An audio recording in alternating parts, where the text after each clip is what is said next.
Helen's organization, as you're about to learn, is how can seniors age in place, and it's the opposite of assisted care facility, in which our homes are our assisted care facilities. Yes. Thank you, John, very much. And thank you, Dr. Gillespie, also for getting hooked up here today. So you're going to get 2 for 1 today, because I'm going to talk about 2 nonprofits, maximize my time here. And I'm also here, I have a very specific agenda myself for being here, and that is to invite you all to ask CAMP, I'm going to talk in detail about CAMP, to come and teach our health and wellness and healthy aging, healthy boomer and senior classes to you. We do them for fun and for free. And we will tailor-make them for any organization or any group. And I'm going to speak about this. So that's one of my reasons for being here. Any individuals and groups that are interested, where we would love to come and offer our little mini classes on healthy aging. And also I'm here to introduce this concept of Villages Clark County, which is aging in place, and this national movement and this national nonprofit. Both of these groups are nonprofits. So I'm preaching to the choir for the most part here. When you retire, how many people are retired? Okay. Okay.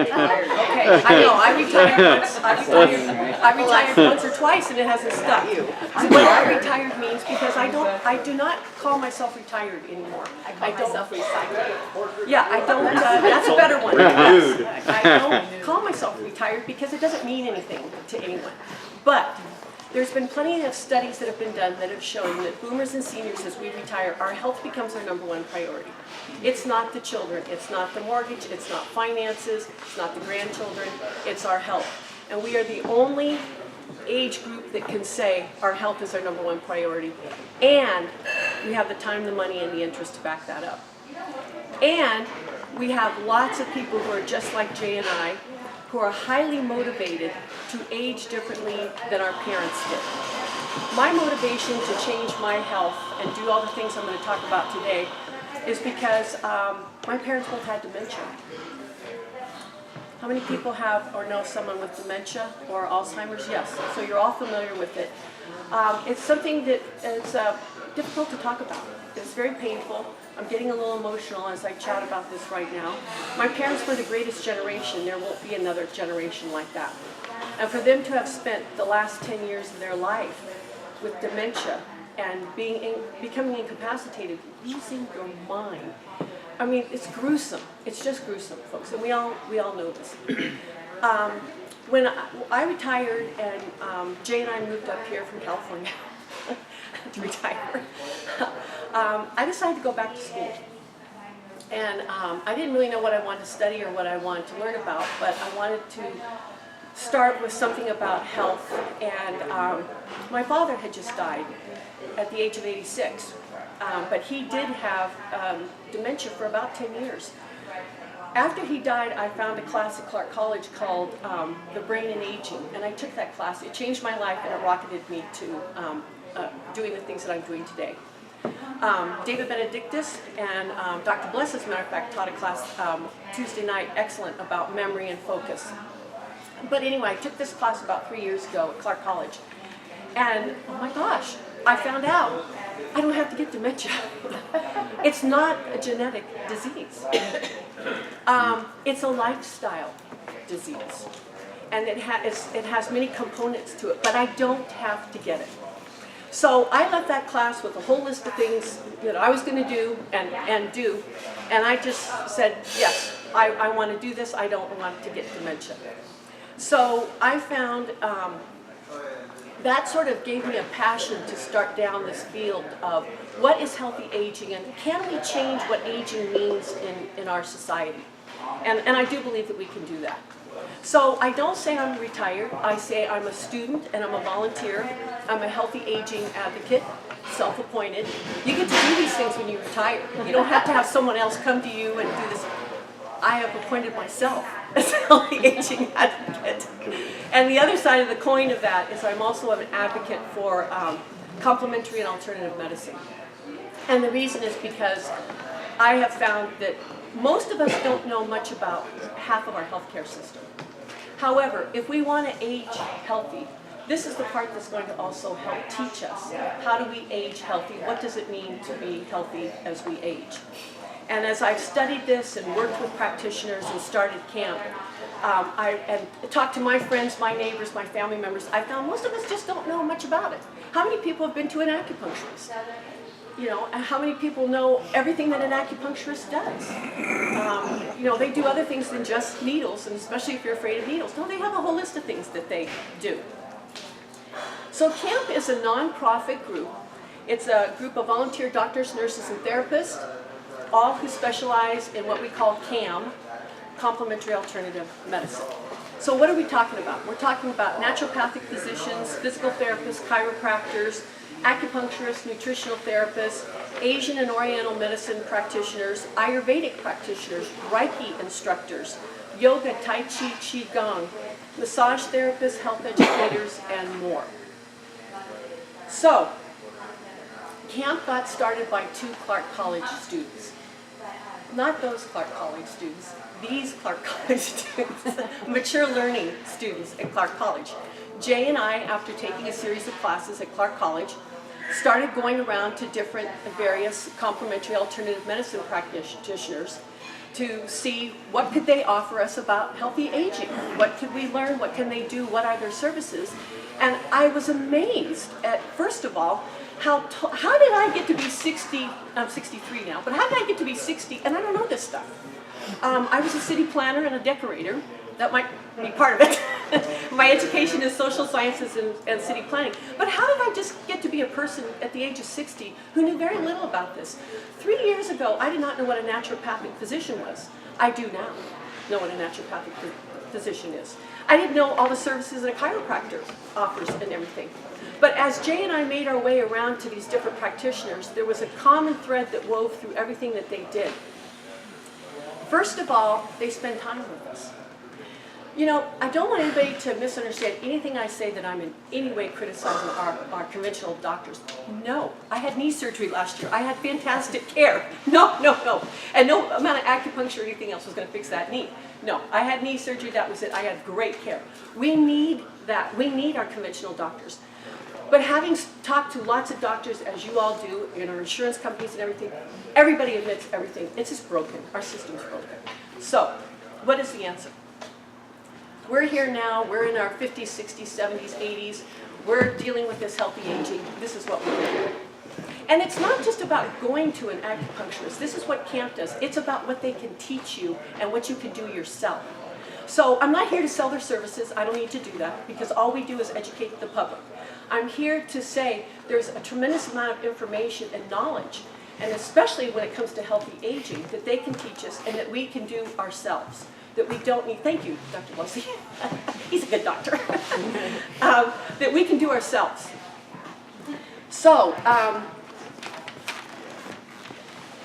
we take classes out into the community. We educate people about improving their health. We talk about the body's natural healing abilities. We talk about health as more than disease management, right? I mean, somewhere along the line, all of us as children and students and as we're growing up or whatever, this sort of got leached out of our education or whatever. Maybe some of us read a little bit online or whatever, but really the basis of health is more than the absence of disease. That's a really heavy thing to think about because we mostly just think about, you know, if something happens to you, you go to the doctor, he fixes it, and you're healthy. Oh, there's more to it than that. There's much more to it than that. So the passion that I developed for this and healthy aging and to do something different than what my parents had done for the next 20 or 30 years of my life became the beginning of camp. As Jay and I went back around to each of the practitioners, he said, you know what, you guys are awesome. Now, if I took some business cards and I went around and I could, you know, say, people need to come and see you and whatever, and this would be great. I said, that seems like a cumbersome process. I think the way you educate people, you spend that first 15 minutes of an hour, and you start talking to them about their health and what they can do about their health. I think if we took that out of that office visit and just took that and took it out into the public and started teaching people that, wow, you guys could do a tremendous amount of making people aware of how much they are in charge of their health and how much you can change your health and improve what our doctors call our health outcomes, meaning that you stay alive and you're healthy and you do age. Okay, so we do our classes for fun, for free, sometimes for a few dollars. A few dollars is if wherever we are, sometimes organizations want to charge something, and that's fine. We're at Fairway Village right now, if anybody's at Fairway Village. The first Tuesday of the month, we've been there for several months now. Excellent series of classes. And we charge $15, and that's the homeowners group likes it if you come in and charge something. And they also say if you charge a little something, more people will come. And that's probably true. So, here's the types of classes that we teach. Healthy aging for boomers and seniors. What does it mean to be healthy in your 60s, your 70s, and your 80s and beyond? Avoiding memory loss. Focus, concentration, and attention. Dr. Bless and David Benedictus, excellent. How to keep your focus and attention. Stress relief in your 60s, 70s, 80s, and beyond. People think you're retired, you're at this age. What have you got to worry about? You know, you don't have any problems? Really? Come on, really? We all have stress. Everyone has stress. But how do we deal with stress? And stress and how you deal with stress, I found, is also related to dementia and your chances of getting dementia.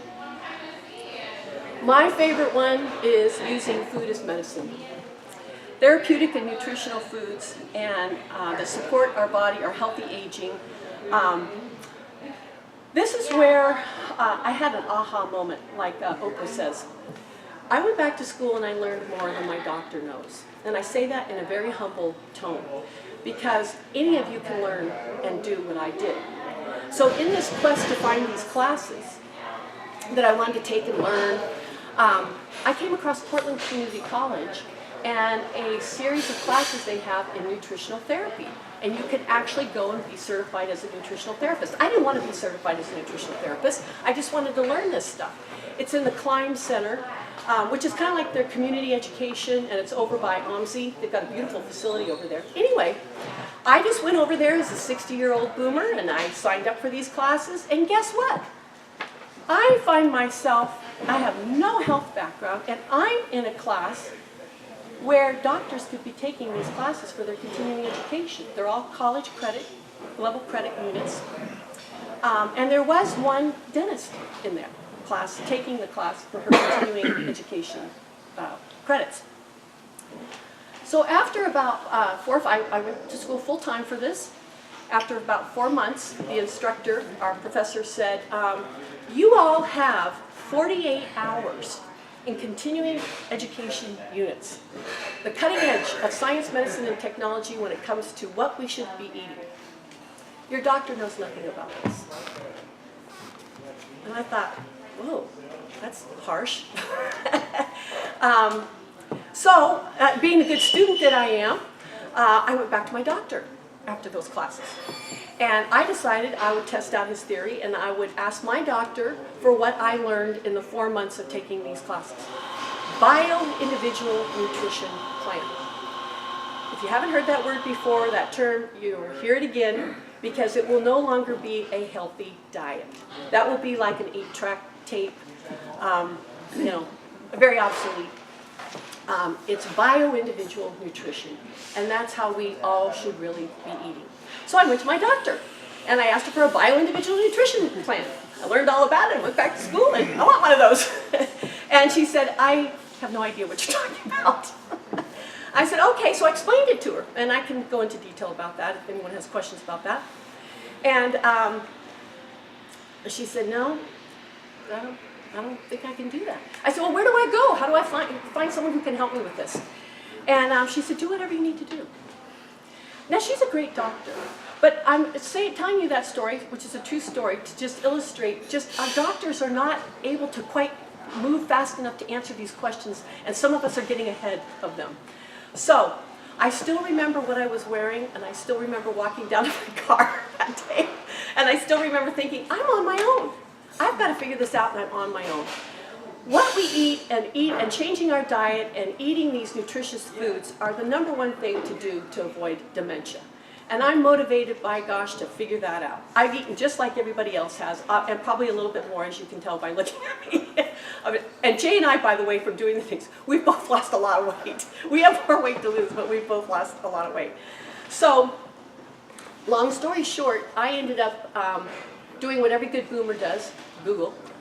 And that's how I found a nurse practitioner who has a private practice and deals in some of these issues, and a naturopath. The first time I walked into the naturopath, I still really wasn't sure exactly what she did, but I had to go get this bio-individual nutrition plan. I found out what a naturopath does and the value that they have in fitness, and Jay and I work with her all the time. Interesting that I see myself as not so much going to a doctor in this case as I'm working with a doctor. It's very interesting, the relationships that you can develop with these practitioners who want to take this kind of time. You know, my doctor would have loved to have sat there and talked to me more about it and found out, why was I interested? What is it I want to know? She has 15 minutes. Maybe 7 minutes. You know, it just depends. And then that's it. And she's got that clock on the laptop, right? And that's it. And they don't want it to be that way. Our doctors do not want this to be this way, and they're frustrated by that. But nonetheless, we've got to work with the system we have, and we do have this part of our healthcare system, like I say, that most of us know little about. So, that's food as medicine. That's how you can learn more than your doctor knows. How to maintain your flexibility and balance as you age. If we want to stay living in our homes, it's flexibility and balance. It's being able to stand on one leg, and it's as simple as being able, in the morning, brush your teeth, right, Dr. Bless? On 1 foot at a time, just brush your teeth and hold up one leg, and then be able to do it with your eyes closed for 30 seconds. That's a little more tricky. You know, some people think it's very funny that a lot of boomers are obsessed with yoga. Yoga, especially the gentle restorative yoga, not the stuff where you see, I mean, rising from the phoenix. No. I'm talking about the very gentle restorative yoga that you work on your balance. And some of it is using the straps and blocks and also chairs and things. But that is excellent. And you don't have to do a lot of it either. This is the thing that those of us who have gotten into yoga, you don't have to become a big yogi and be there every day and whatever. A class or two a week, you'll be surprised what that can do for you. But what I love about this class is that we talk about yoga and what is it, what kinds of classes, what types of classes, how do you know if it's a good instructor, and so where can you get these different kinds of, because there's tons of different kinds of yoga. How about insomnia and pain relief? Two other subjects that are close to my heart and most of us. How do you get to be 60 without having insomnia be an issue, right? I mean, everyone's trying to get a good night's sleep. And also pain relief. What is pain? What kind of pain? Why do we have different kinds of pain? And what do we do about it? We like to take drugs. And oh my gosh. So we all know you hit a certain point where some of the drugs, you have interactions, they don't work that well, you have side effects. And then my favorite one is they give you the drugs and you have the side effects that make you lose your balance. So this is terrible. This is really, there's other things to do about insomnia. So what kind of exercises should we be doing? If you're in your 70s and your 80s, your 90s, what kind of exercises? Yes, physical activity, movement, our whole lives. Yes, absolutely. But what kind? It's not one size fits all. We have been told our whole lives it's one size fits all. It's not one size fits all. You've had a hip replacement, you've got a knee problem, you've got back problems, you've got a shoulder issue. Those all mean different kinds of exercises. What I learned from these classes and working with these practitioners is that, for example, let's take our health insurance. I use my health insurance in a different way. I take one of those visits from a physical therapist, and instead of waiting until I had the knee surgery, I learned this from the knee surgery. So you get the knee surgery, right? They're going to send you to physical therapy if you're interested, which I was. Oh my gosh, I learned what a physical therapist does. I now take one of those visits and go to her after the knee is all repaired and I'm back up on my feet and moving. What kind of exercises should I be doing? She now has my whole health history. She's a doctor. She knows all about everything that's going on in my body. And so now, as I go out, what kind of exercise should I be doing? Well, she's a wealth of information and tailor-made to me. What am I supposed to do? And also, how can I protect my knee, my back from different things? And there's plenty of things I was doing wrong just to stop doing those things. But let alone the other flexibility and balance exercises to be doing. But Helen, how about stop doing these things, you know? So I get to be, since the knee surgery, I get to be the person who does get to ride the elevator sometimes, because I want to save that knee. I love to hike. Jay and I are big hikers every day. Hamilton Mountain. So, you know, she says, you use your knee however you want the next 30 years. Perhaps you want to save it and use it for Hamilton Mountain, and you get to use the elevator. I said, okay, thanks, that's fine. Basically, I see CAMP's vision and mission as educating people to maintain our health, that we're in control of our health, and that we can change our health. And the ultimate goal, as far as I'm concerned, is to stay living in our own homes. I went through with my parents moving into assisted living facilities. Wonderful, wonderful facility.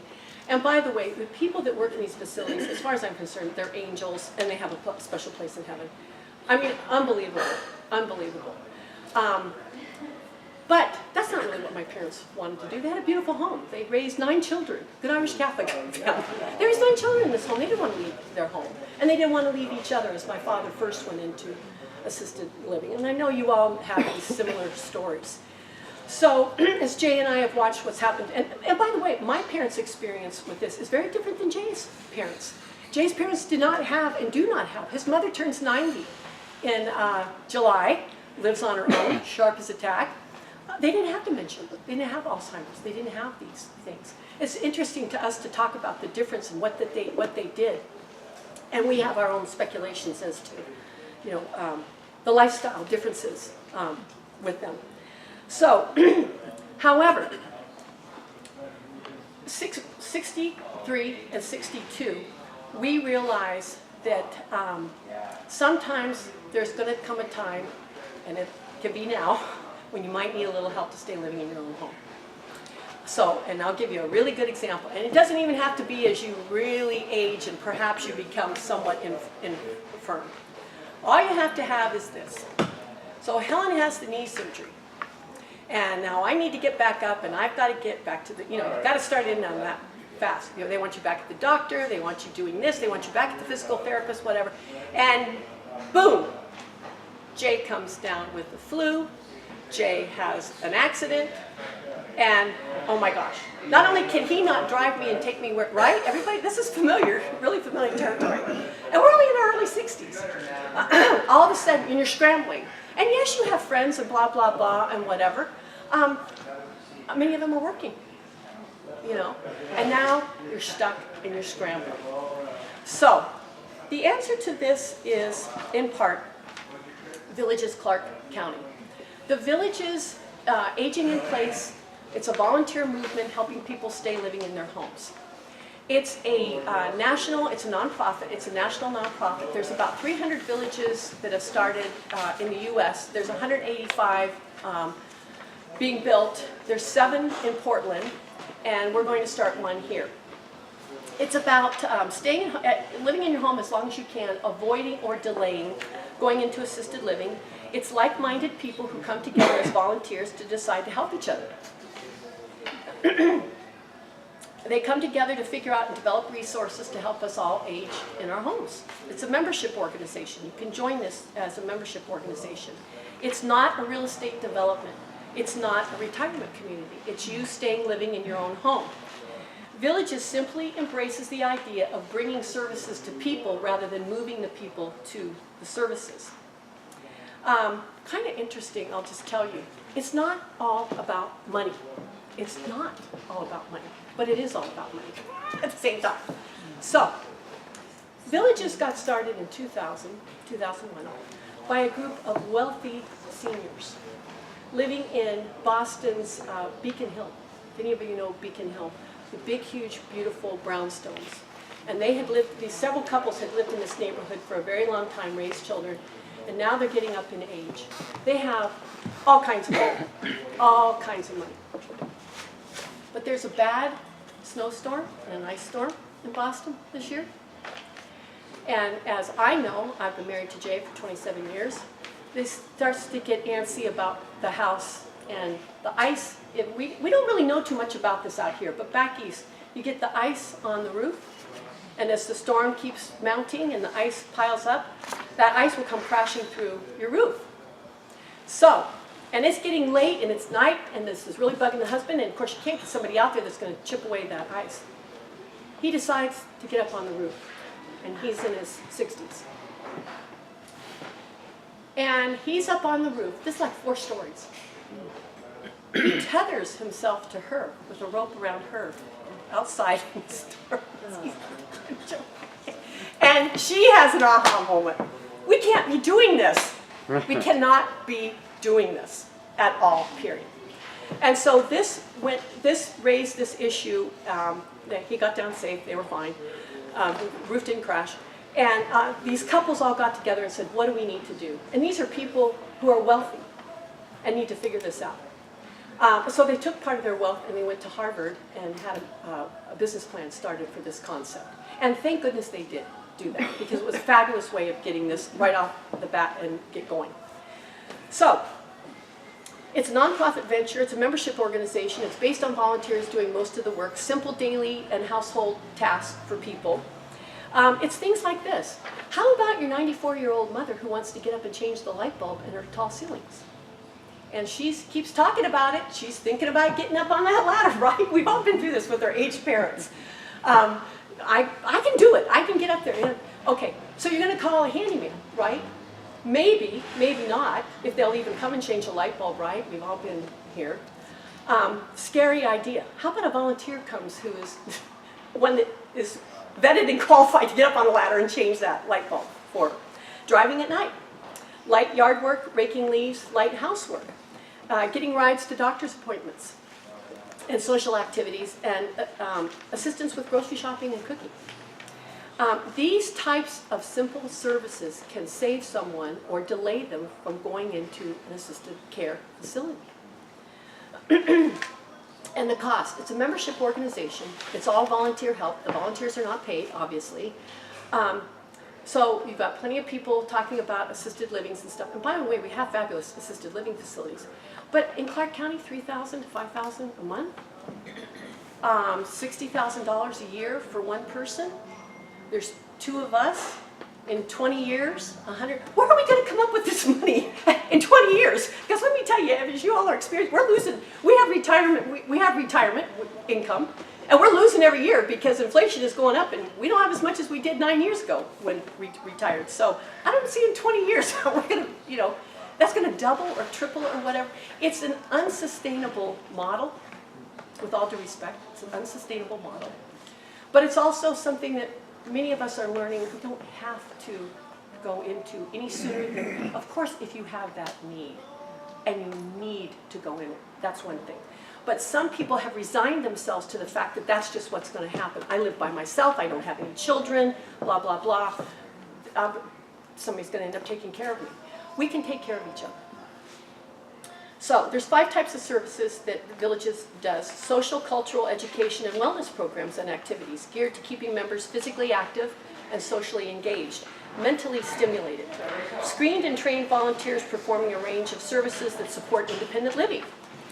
3, connection to existing services. They do not repeat or duplicate any services that are out there with other nonprofits or local agencies or community service groups. Referral to professional home services that have been vetted and whose services may be discounted to village members. And 5, referrals to licensed home health care and personal assistance services may be discounted. In summary, there is no master plan. The city, the county, the state, the feds, no. There's nothing in our health insurance. There's nothing to address this issue. We are on our own. And we can do this. We can do this. We can change what's happening to aging. We can do this. Jay and I attended a presentation by the guy from the county, a gentleman from the county, Scott Johnson, with the Emergency Preparedness Management team, earthquakes and landslides and floods and everything.